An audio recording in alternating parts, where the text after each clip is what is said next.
अनंत कुमार चरित्र चल रहा है और अनंत कुमार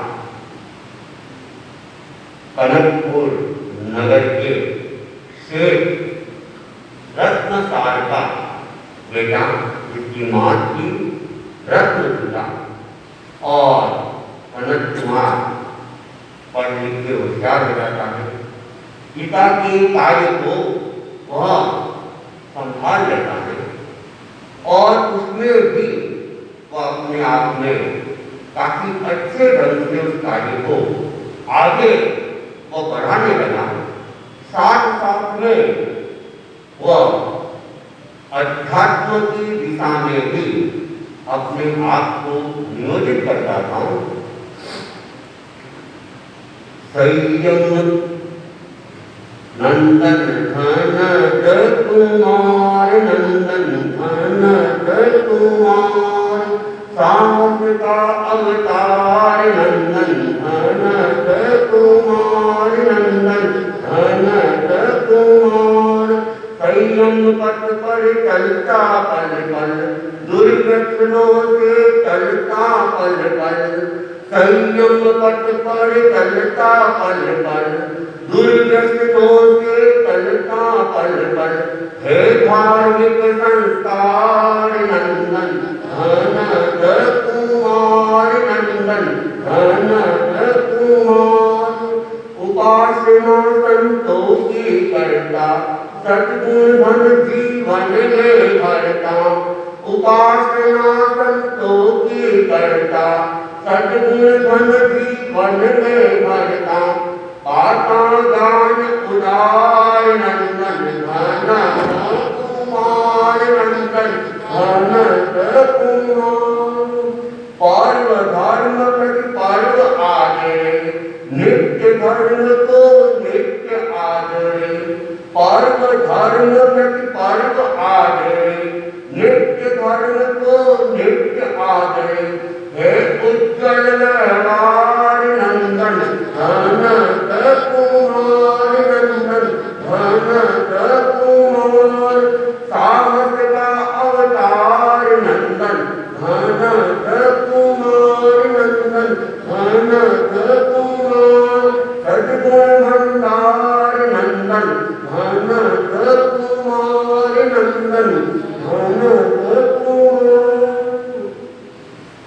तो नंदन धन कुमार जो व्यापार के साथ साथ संयम पथ पर, त्याग की मार्ग पर, धर्म की मार्ग पर निरंतर आगे बढ़ता जाता है और जितने भी प्रकार के व्यसन हैं उन व्यसनों को दूर से ही वह नमस्कार करता है, व्यसनों से वह बचता रहता है।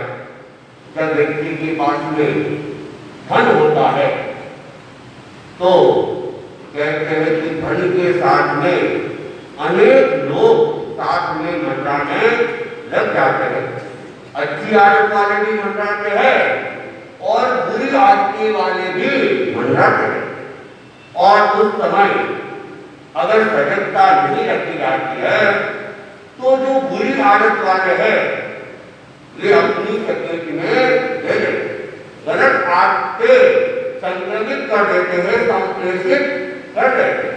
तो धनन कुमार के भी बहुत सारे मित्र हो चुके थे और व्यापार में अनेक अनेक लोगों से संपर्क भी होता था। और जब संपर्क होता था, इधर उधर जाना होता था तो मान सम्मान भी होती थी। और पुराना जमाना था, उस जमाने के अंदर तो आजकल तो चाय की मनोहार ज्यादा होती है, लेकिन उस जमाने में बीड़ी और चिलम हुक्का इनकी मनोहारें ज्यादा होती थी। अगर व्यक्ति सजग नहीं रहता था तो कभी कभी वो उसकी चपेट में भी, लेकिन धनन कुमार हमेशा बचता रहता था। उसने जीवन के अंदर कभी किसी दुर्व्यसन का सेवन नहीं किया और जब भी उसको समय मिलता तो वह संतों की सेवा में पहुंच जाता, संतों की उपासना करता और संतों से कुछ नई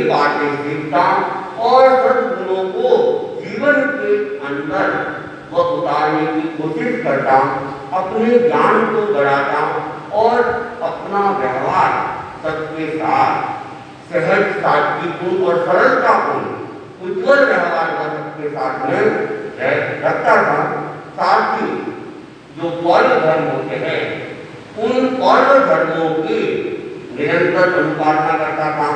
नित्य धर्म की भी नित्य अनुपालना करता था। धर्म के अनेक प्रकार के होते हैं, आप लोग देख रहे हो कि अभी उपस्थिति कितनी है और बड़ी संख्या तब उपस्थिति कितनी थी। और सावन महीना भादो महीना था, परिषद से पहले का समय था, उस समय की स्थिति कैसी थी? तो व्यक्ति की कुछ धारणाएं बनी हुई थी कि इसी समय मुझे अपना हल करना है। और तो ये धर्म के भी अलग प्रकार है। धर्म, नित्य धर्म, एक घटना भी आती है। एक शेख था और शेख के 3 मित्र थे और नाम था, एक का नाम नित्य मित्र, एक का नाम परम मित्र और तीसरे मित्र का नाम था नमस्कार मित्र। और जैसे नाम थे वैसे ही उनके काम थे।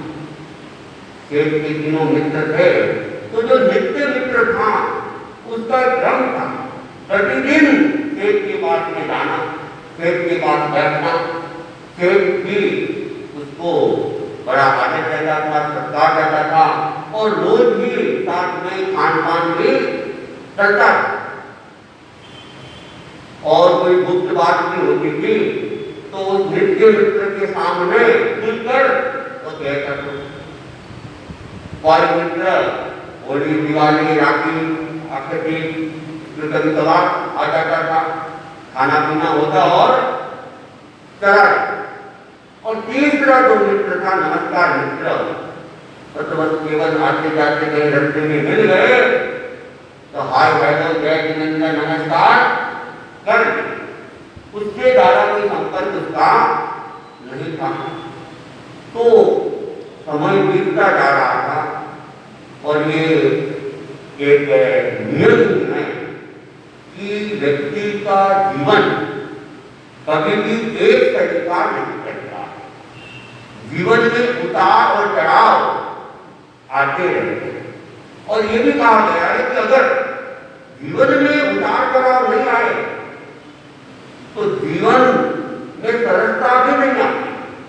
सरलता तो तब आती है जब दुख आए और दुख के बाद सुख आता है तो उस सुख की अनुभूति विशेष होती है। दुख ही नहीं है तो सुख की अनुभूति हो नहीं सकती है। आदमी भयंकर गर्मी में इधर उधर घूमता है और उस समय कोई पेड़ की छांव मिल जाए और एक हवा का झोंका भी आ जाए, उसको लगता है जैसे स्वर्ग मिल गया। भयंकर गर्मी से अंदर आया, पंखे की हवा मिल गई, एसी की हवा मिल गई और वो अपने आप को आनंद की अनुभूति में अनुभव करने लग जाता है। लेकिन जो निरंतर एसी के अंदर ही बैठा हुआ है, निरंतर हवा में बैठा हुआ है, उसको वो अनुभूति नहीं हो सकती।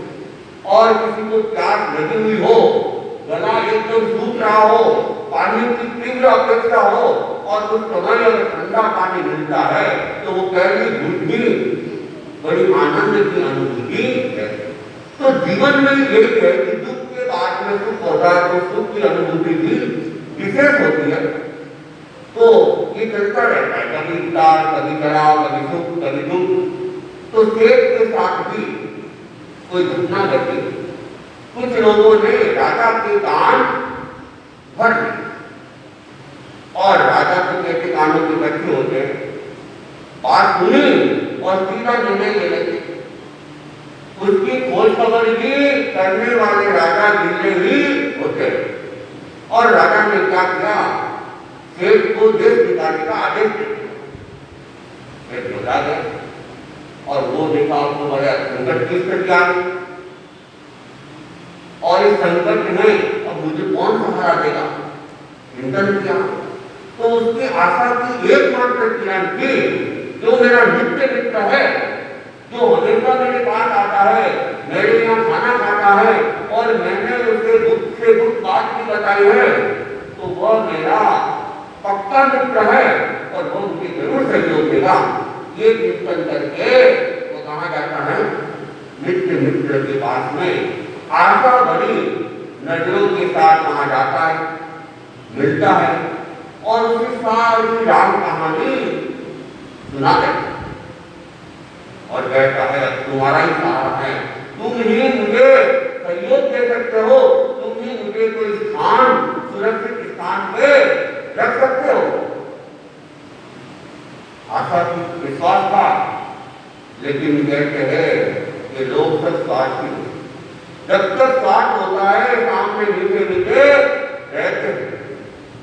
अब उस नित्य मित्र ने कह दिया कि भाई बात तो तुम्हारी ठीक है, मुझे सहयोग भी करना चाहिए, मेरी इच्छा भी है, लेकिन क्या करूं? राजा ने देश निकाला दे दिया है, तुम राजा द्वारा अपराधी घोषित हो गए हो, अगर मैंने तुम्हें सहयोग दिया तो मैं भी देशद्रोही कहलाऊंगा। पारदर्शिता का सवाल है, इसलिए मैं हाथ जोड़ता हूं, इस परिस्थिति में मैं तुम्हारा कोई भी सहयोग नहीं कर सकता। अब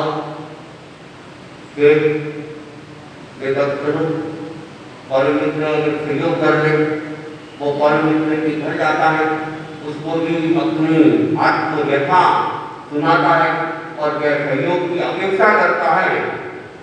उसने भी कह दिया कि राजा के अपराधी को मैं कैसे सहयोग करूं, और राजा के अपराधी को सहयोग करूंगा तो राजा मुझे भी सजा देगा और जितना भी मेरी धन संपत्ति है जब्त कर देगा, इसलिए मैं भी तुम्हारा सहयोग तो नहीं करता।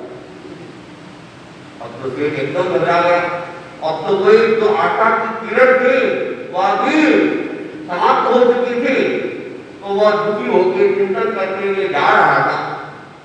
नमस्कार मित्र से तो उसको कोई आशा थी नहीं, क्योंकि वो तो कभी कभार मिलता था, हाई अभी होते थे, तो वो सोच रहा था क्या करूं, सोच चिंतन में वो कर रहा था। लेकिन संयोग की बात थी, योग की बात थी, भाग्य की बात थी, उस दिन वो नमस्कार मित्र सामने मिल गया और उसने तो नमस्कार किया, क्या बात है, आप बहुत चिंता में लग रहे हो, ऐसी क्या बात हो गई? तब वो सोचने लगा, जो मेरे पक्के मित्र थे, जिनके साथ मेरा खाना पीना होता था, उन्होंने भी सहयोग नहीं किया, तो इससे भी मेरी क्या आशा है। इसलिए आत्मव्यथा सुना और मैं अपने आप को दुखी क्यों करूं? तो वो उसे सुनाना नहीं चाहता था, लेकिन वह भी समझ रहा था कि कुछ न कुछ मामला गहरा है, गंभीर है, तो कहा कि आपको बताना हो। अरे बहुत आग्रह किया, तो उसने सारी आत्मव्यथा बताई कि मेरे साथ ऐसा हुआ है और अगर इस समय तुम मेरा कोई सहयोग कर सकते हो। उसने कहा सहयोग की बात करो, अरे आपका ही घर है, आप तो मेरे साथ चलो और धैर्य रखो, चिंता की कोई बात नहीं है, सब कुछ ठीक हो जाएगा।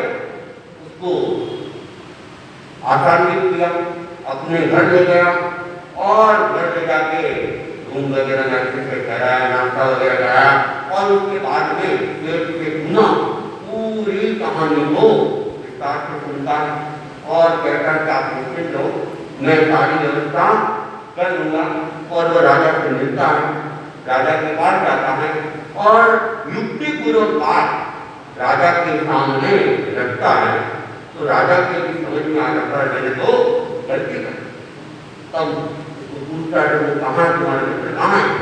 तो वो अभी तो देश के बाहर जाने की सोच रहा है, लेकिन एक बार मैंने उसे अपने घर रोक रखा है, अब आप बहुत ऐसा करें। तो फिर वो राजा ने कहा कि उसे मेरे पास में आओ और मेरी गलती है, मैं उससे माफी मांगूंगा और उसे बाकी जो उसकी इज्जत है उस इज्जत के साथ में देश में रहने का वापस प्रमाण भी जारी करूंगा। तो वो जो नित्य मित्र है वो काम नहीं आया परम मित्र है वह भी कामना, लेकिन जो नमस्कार मित्र है जिससे कोई आशा भी नहीं थी, लेकिन अंत समय में वही कामना। तो महापुरुषों ने हमारे जीवन के साथ भी इन तीन मित्र को जोड़ रखा है, नित्य मित्र को भी, परम मित्र को भी और नमस्कार मित्र को। कौन है हमारा नित्य मित्र? कौन है नित्य मित्र? कौन है हमारा नित्य मित्र? कौन है हमारा नित्य मित्र? है हमारा ये शरीर, जिसका क्या पूरा विश्वास के ऊपर करते हो। सुबह से शाम शरीर की पूरी रख रखाव करते हो, इसको अच्छे से अच्छा खाना खिलाते हो, निरंतर ये शरीर आपके साथ में रहता है। ये क्या है? हमारा नित्य मित्र है। और आप इसकी कितनी भी साथ संभाल कर लो, आखिर तो ये इधर जा रहा है, नश्वरता की दिशा में आगे बढ़ रहा है, पेंशन हो रहा है, बुढ़ापे की ओर, मृत्यु की तरफ। और एक दिन ये शरीर क्या देगा? कितना भी खिलाओ पिलाओ करो, लेकिन उम्र तो वही 80-90 आनी है और ये शरीर साथ नहीं देगा। ये आखिर में इसका साथ ही करने वाला। दूसरा परम मित्र। कौन है परम मित्र? भौतिक पदार्थों की आसक्ति। परम मित्र कौन है? परम मित्र है हमारे सगे संबंधी, परिवार के लोग। वे भी जब तक हमारा स्वार्थ है तब तक अपने अपने हैं, और जिस दिन स्वार्थ पूरा हुआ, न कोई बेटा है, न कोई माँ बाप है, न कोई पत्नी है, कोई किसी का नहीं है। स्वार्थ बच रहा है तो सब अपने हैं, और स्वार्थ बचना पूरा हो गया तो अपने वो सुना था ना राजा प्रदेशी का व्याख्यान, वो महारानी तुझे जानता, अपने ही पति को क्या दे दिया था? जहर दे दिया था। तो जो पत्नी जिसके ऊपर पूरा विश्वास था, उसने भी देखा कि अब इसके कोई काम का नहीं है, तो जहर दे दिया। बेटे को भी तैयार करने लगी, हालांकि बेटा पूरा विवेकवान था, माँ की बात में नहीं आया। तो ये सगे संबंधी परिवार वाले आप भी देख लो, आपके परिवार में बहुत से दादा थे, परदादा थे, कितने को हम याद कर रहे हैं तो चले गए, 4-5 दिन ढोल लिए होंगे, और एक दिन और याद कर लिया होगा, और अब तो कोई थे या नहीं थे हमें बताइए। तो कौन? नमस्कार मित्र। नमस्कार मित्र कौन है हमारा? धर्म हमारा, जिसको आप कभी कभार करते हो, और जिसके लिए कभी कभार हम समझ लेते हैं, मुश्किल से एक कमाई कर लेते हैं, और कई लोग तो हो भी नहीं, मुश्किल से एक माला देते, और ऐसे भी है जिनको माला देने के लिए भी टाइम नहीं है। 5 नौकार मंत्र, 7 नौकार मंत्र, 21 नौकार मंत्र किया और हो गया अपना तो धर्म। लेकिन यही धर्म क्या है? साथ जाने वाला है, लास्ट में यही काम आने वाला है, और यही हमारी सदगति में निर्मित बनेगा। यही हमारे सुख दुख का, सुख में ही निर्मित बनेगा धर्म को, दुख का नहीं करोगे तो दुख का कारण अपने आप बन जाएगा।